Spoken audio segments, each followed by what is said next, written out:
The Great War got started when a perfect storm of causes kind of was touched off by a specific event.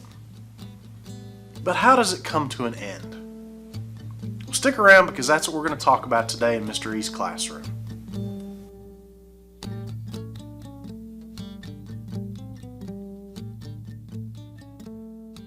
Hey ladies and gentlemen, Mr. E here. We finally made it to the end of the Great War. It's time to wrap things up. Today we're going to take a look at the question, how did the Great War come to an end? So grab your pencil and paper and get ready to take some notes. By the end of the video you should have an answer to that question. American troops finally showed up in Europe to fight in June of 1917. They were known as the American Expeditionary Force. By 1918, they had taken over a bulk of the fighting for the Triple Entente. The American Expeditionary Force was led by this guy right here, John Pershing. He also had the nickname Blackjack Pershing. When he showed up, he wanted to make sure the United States kept their soldiers as a totally separate force from the rest of the Triple Entente. He didn't want any of those other countries to be able to take credit for what his boys were doing, basically. Essentially, when the United States showed up in Europe to really start fighting, they were more or less just kind of doing some cleanup duty. They were just finishing things off. Pershing wanted to make sure that everybody knew who was really responsible for bringing this war to an end. It was his boys. When American soldiers showed up in Europe to start fighting, they had the nickname Doughboys. This was a nickname given to them by other Allied soldiers because the Allied soldiers thought that the Americans were going to be soft. It turns out that's not really the case. Here's a prime example of a doughboy that was anything but soft. And he's actually kind of a local East Tennessee hero. His name is Alvin C. York. It turned out that Alvin York, this doughboy, became the most decorated soldier of the Great War, on either side. His big claim to fame and the reason he was so decorated is he captured 132 German prisoners along with 35 German machine guns single-handedly.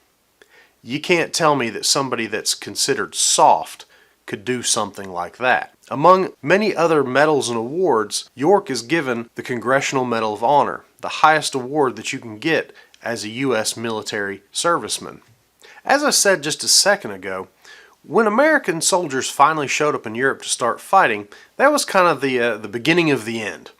When American soldiers showed up, Germany knew right away there was no way they were going to be able to win against this brand new, fresh army. So talks started to try to figure out how to bring this war to a conclusion. Eventually it was decided that on November 11th, 1918, an armistice would go into effect. In fact, it went into effect at 11/11 on the 11th day of the 11th month of 1918. When fighting stopped, a total of 10 million soldiers had died. That's on both sides. Of those 10 million dead, 50,000 were U.S. soldiers, and in the short time that we were there, we had over 230,000 soldiers wounded. It was definitely about time for this war to be over with. I had mentioned earlier that President Wilson was an internationalist. He wanted to see the war come to a peaceful conclusion. Wilson cooked up this thing he called his 14 points plan. The reason he called it the 14 points plan, he had 14 points to it. But of these 14 points, Wilson said that this plan would give a just and lasting peace to the world. In his 14 points plan, Wilson basically hit on three things. Number one was national self-determination. Essentially what that means is that if a group of people wanted to have a country of their own, they could have a country of their own. Number two was self-government.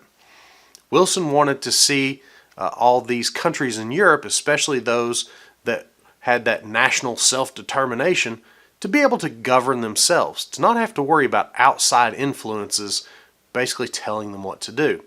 And the third thing was he wanted to create what was called a League of Nations. The League of Nations was basically the precursor to the modern day United Nations. The League of Nations would have member countries, and these member countries would use the League as a way to resolve international disputes.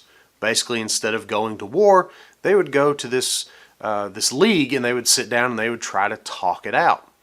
It was designed to basically avoid future wars.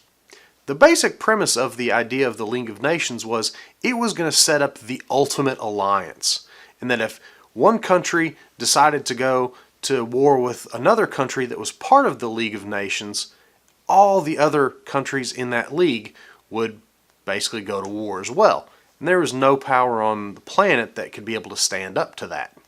Unfortunately, here in the United States, the 14 points plan wound up being rejected. President Wilson went on a big tour all over the country to try to rally support, and halfway through that tour, he wound up having a stroke. This kind of put him out of commission.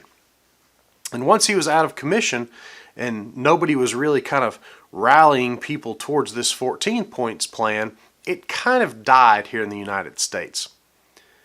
A senator named Henry Cabot Lodge was really kind of the person that put an end to it. Lodge believed that the League of Nations especially would threaten U.S. sovereignty. He said, if we join this league, we will essentially be drug into all sorts of wars that we have no business being a part of, mostly because other members of the league would be over in Europe, and the United States, we would be over here in North America. What business do we have in Europe? It's all the way across the Atlantic. Because of this, because the 14 points plan gets rejected in the United States winds up signing separate peace treaties with the Central Powers over in Europe. We kind of basically let bygones be bygones, and we kind of just move past it. We don't really want to try to inflict any kind of punishment for what had happened. We just wanted to move on. The Triple Entente powers in Europe, on the other hand, they really wanted to inflict some punishment against the Triple Alliance. They cooked up a thing called the Treaty of Versailles.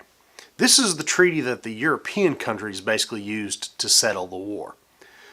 This treaty ultimately created all sorts of new countries out of Austria-Hungary, Germany, and Russia. Even though Russia was on the Triple Entente side, remember, they backed out. They kind of left France and Great Britain hanging. So when it came time to dole out some punishment, Russia had to eat a little bit of crow there. You can see from this map the changes that happened in Europe. Notice how large the German, Austro-Hungarian empires were and the Russian Empire. And then after the Treaty of Versailles goes into effect, notice all the new countries that show up on the map. The other thing the Treaty of Versailles did was it forced Germany to pay what are called reparations. We'll talk about those here in just a second. In addition, there's also this thing called the War Guilt Clause that basically told Germany they would have to accept all of the blame for the war. Now think about this for just a second. Was the war really even Germany's fault? Remember that it was Serbia and Austria-Hungary that had the beef in the beginning that started this war. All Germany did was say, hey, Austria-Hungary, I'm going to have your back in case something happens. But when everything is all said and done, Germany is the one that has to pay for the war, and Germany is the one that has to accept the blame for the war. Imagine how that would make you feel if you were a German citizen. So just a second ago I mentioned reparations. Reparations were the payments that the Triple Alliance countries got from Germany basically to repair all the damage from the war. In the Treaty of Versailles, it said that these payments had to equal 96,000 tons of gold. At the time, that was roughly $63 billion. That is a staggering sum of money. It actually took Germany until October of 2010 to make the final payment. That was almost 100 years. Now again, remember, the treaty said that it had to be paid in tons of gold.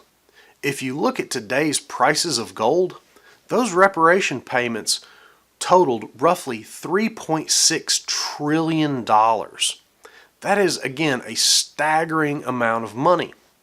Today I'm not going to leave you with some takeaways, but I do want you to think about this. All that money that Germany had to pay, those reparations, $3.6 trillion. That's going to be really important when the 1930s rolls around. A guy named Adolf Hitler had some serious issues with that money that Germany had to pay back. And that's going to wind up causing some serious problems for the rest of the world. But we'll get to that when we talk about World War II. As always, until next time, guys, don't stop learning.